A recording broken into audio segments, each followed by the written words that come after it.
Good evening, नमस्कार प्रिय विद्यार्थियों, स्वागत है आप सभी का आपकी अपनी क्लासेस इशू जीके ट्रिक में। मित्रों, आज हम बात करने वाले हैं संधि की। संधि एक बहुत ही महत्वपूर्ण टॉपिक है जो कि आपके सभी एग्जाम में देखने को मिलते हैं। इसके प्रश्न आपके पशु परिचर, सीईटी, रीट और सभी एग्जाम में इस टॉपिक से लेकर 2 से 4 क्वेश्चन जो है वह देखने को मिलते हैं। तो चलिए शुरुआत करते हैं और हम इसको एक ट्रिक के माध्यम से पढ़ेंगे और 100% दावे के साथ कह सकते हैं कि संधि आपके दोबारा नहीं पढ़नी पड़ेगी। चलिए शुरुआत करते हैं। सबसे पहले संधि कहते किसे हैं? देखो, वर्णों के परस्पर मेल को संधि कहते हैं। ये परिभाषा आपको याद रखनी है कि वर्णों के परस्पर मेल को क्या कहते हैं? संधि कहते हैं, है ना। अगर हम वर्ण की जगह लगा दे शब्द, है ना, तो फिर क्या हो जाएगा? शब्दों के परस्पर मेल को संधि कहते हैं। दोनों ही परिभाषा आपको याद रखनी है। वर्णों के परस्पर मेल को संधि कहते हैं और शब्दों के परस्पर मेल को समास कहते हैं। तो आप नोट करके लिख लीजिएगा अपने बुक में कि वर्णों के परस्पर मेल को संधि कहते हैं एवं शब्दों के परस्पर, है ना, परस्पर मेल को क्या कहते हैं? समास कहते हैं। चलो अब बात करते हैं संधि कितने प्रकार की होती है। परिभाषा हो गई। अब तो संधि कितने प्रकार की होती है? संधि 3 प्रकार की होती है। 3 प्रकार कौन कौन से हैं? एक होती है आपके स्वर संधि, एक होती है आपके विसर्ग संधि और एक और होती है आपके व्यंजन संधि, है ना। और सर्वाधिक क्वेश्चन आपके जो है इन दोनों के तो कम ही आते हैं, बिल्कुल कम आते हैं और सर्वाधिक क्वेश्चन आपके पूछे जाते हैं स्वर संधि के। इसलिए आज हम पढ़ने वाले हैं स्वर संधि। चलिए, स्वर संधि के 3 भेद होते हैं, हमने आपको अभी बता दिया। स्वर संधि स्वर संधि के नहीं, संधि के 3 भेद होते हैं। स्वर संधि के तो 5 भेद होते हैं, वह भी हम पढ़ने वाले हैं। स्वर संधि, विसर्ग संधि और व्यंजन संधि। देखो, स्वर संधि को, सब संधि को हम जो है ट्रिक से पढ़ने वाले और ऐसी ट्रिक जो आपके एग्जाम में हर एक प्रश्न को सही कराएगी बिना कुछ रटे। चलिए, सबसे पहले हम स्वर संधि के जो भेद होते हैं उनको देख लेते हैं। स्वर संधि के कितने भेद होते हैं? 5 भेद होते हैं। स्वर संधि के कितने भेद होते हैं? 5 भेद होते हैं। कौन कौन से? दीर्घ संधि, गुण संधि, वृद्धि संधि, यण संधि और अयादि संधि। कितने भेद होते हैं? 5 भेद होते हैं। याद रखना है, दीर्घ संधि, गुण संधि, वृद्धि संधि, यण संधि और अयादि संधि। अगर आप चाहो तो आप यहाँ से जो है साथ साथ आप नोट भी करते जाओ, है ना। हम यहाँ से जो है एक बार स्क्रीनशॉट ले लेते हैं ताकि हम आपको PDF प्रोवाइड करवा देंगे। चलिए, है ना, स्वर संधि, विसर्ग संधि और व्यंजन संधि, और ये इसके 5 भेद आपके यहाँ पे रह गए, दीर्घ, गुण, वृद्धि, यण और अयादि, है ना। ये भी आपको ध्यान में रखने हैं। चलिए अब आगे बढ़ते हैं। सबसे पहले हम पढ़ेंगे दीर्घ संधि। चलिए दीर्घ संधि पढ़ते हैं। तो देखिए ट्रिक क्या है इसकी।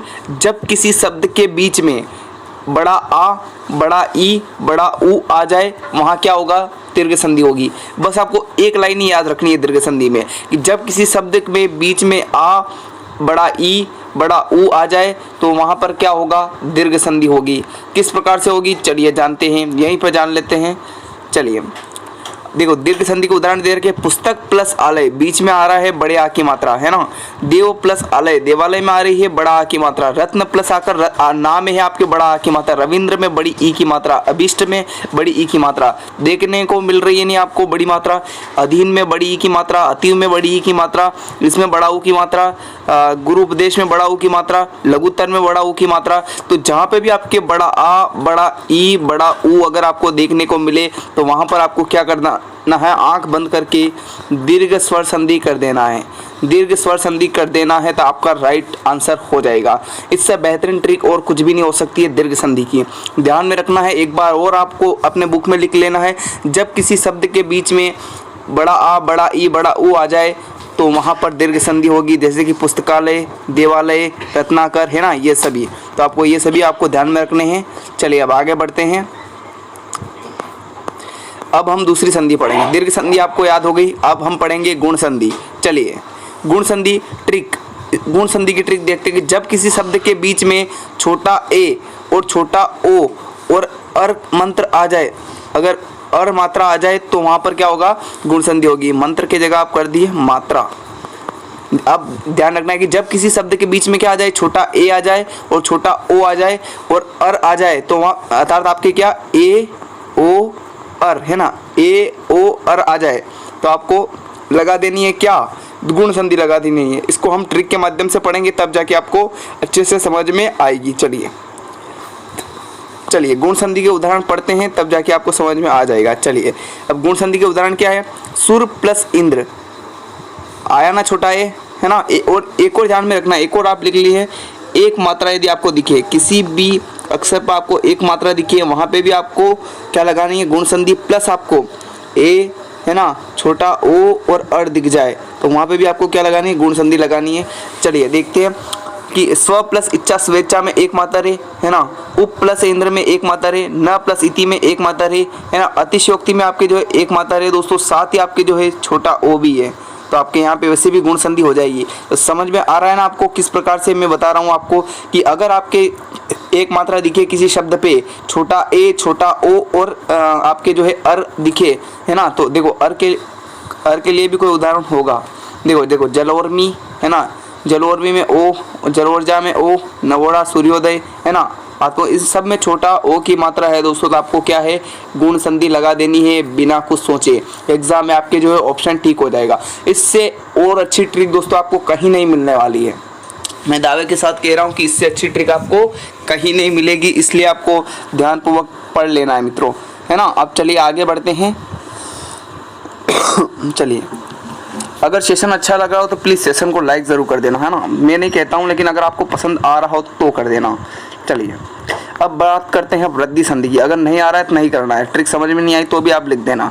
वृद्धि संधि, यदि शब्द के बीच में बड़ा ए या फिर ये दो मात्रा आ जाए तो वहाँ पर वृद्धि संधि होगी।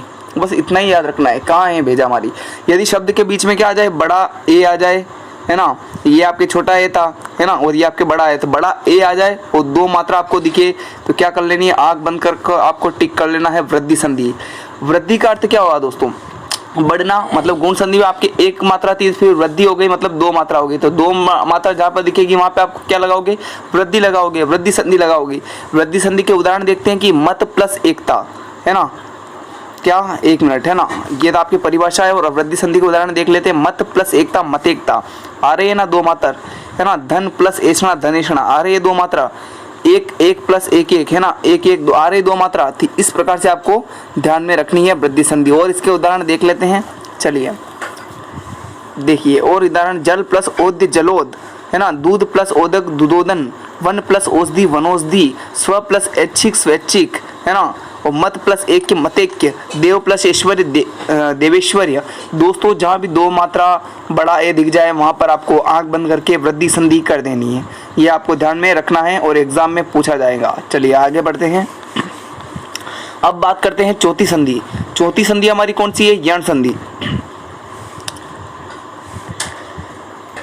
चलिए केवल 10 मिनट में ही आपके सारी संधि क्लियर हो जाएगी मित्रों। और ऐसा आपको कोई नहीं पड़ेगा, यूट्यूब पे देख लेना भले, संधि यहाँ से क्लियर हो जाएगी। यण संधि, जब किसी वर्ण के साथ य र व शब्द आए और साथ में अधूरा शब्द आ जाए तो यण संधि होगी। दोस्तों ट्रिक शानदार है, क्या रखना है ध्यान, जब किसी वर्ण के साथ य र व, है ना, यरवा शब्द आ जाए, साथ में अधूरा शब्द आ जाए, वहाँ पर यण संधि होगी। किस प्रकार से, आइए उदाहरण के माध्यम से समझते हैं मित्रों। चलिए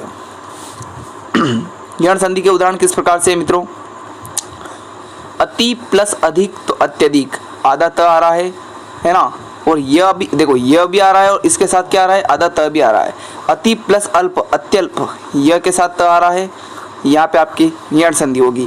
अधि प्लस अक्ष, अध्यक्ष यह के प्लस आधा शब्द आ रहा है। गति प्लस अवरोध, यह के साथ आधा त आ रहा है। अधि प्लस ऊंधा, यू यह के साथ ध आ रहा है। तो ध्यान रखना है मित्रों, अगर य र लव के साथ आपके अधूरा शब्द दिखे वहाँ पर आपको यण संधि लगा देनी है। चलिए और देखते हैं इसके उदाहरण। चलिए ये देख लिया था हमने, अति प्लस उदर्भ अत्युर्ध, यह के साथ त लग रहा है। प्रत्युक्ष, यह के साथ त लग रहा है ना, प्रत्युक्ष। दोस्तों इस प्रकार से आपका य र ल य व और र के साथ यदि आपको अधूरा शब्द दिखे तो आँख बंद करके क्या लगा देनी है, आपको यण संधि लगा देनी है। क्या लगा देनी है, यण संधि लगा देनी है। चलिए अब आगे बढ़ते हैं अगले क्वेश्चन की ओर, सॉरी क्वेश्चन की ओर नहीं, अगले संधि की ओर, है ना। चलिए पांचवी संधि अर्थात हम आखिरी संधि पढ़ने वाले हैं, अयादि संधि। बहुत ही बेहतरीन दोस्तों, आपको वह सभी संधि आगे होगी, हम लास्ट में क्वेश्चन भी करेंगे इसके। देखते हैं अयादि संधि। जब किसी शब्द के बीच में य और व का उच्चारण निकले वहाँ आपके जो है आदि नहीं अयादि संधि होगी।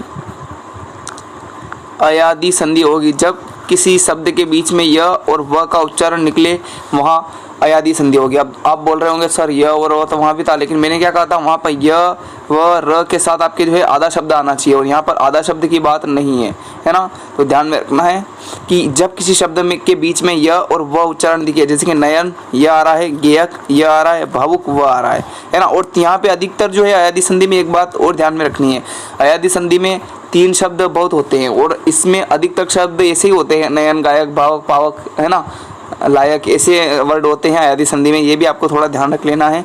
और 3 शब्द हो और बीच में अगर आपके य और व दिखे, जैसे कि नयन में य आ रहा है, गायक में य आ रहा है, भावुक में व आ रहा है, गविश में व आ रहा है, नाविक में व आ रहा है, भवन में व आ रहा है, तो ये सभी वर्ड आपके दोस्तों अयादी संधि के उदाहरण हैं, है ना। किसके अयादी संधि के उदाहरण हैं। तो आपके जो है 5 ट्रिक आपको समझ में आई होगी, है ना।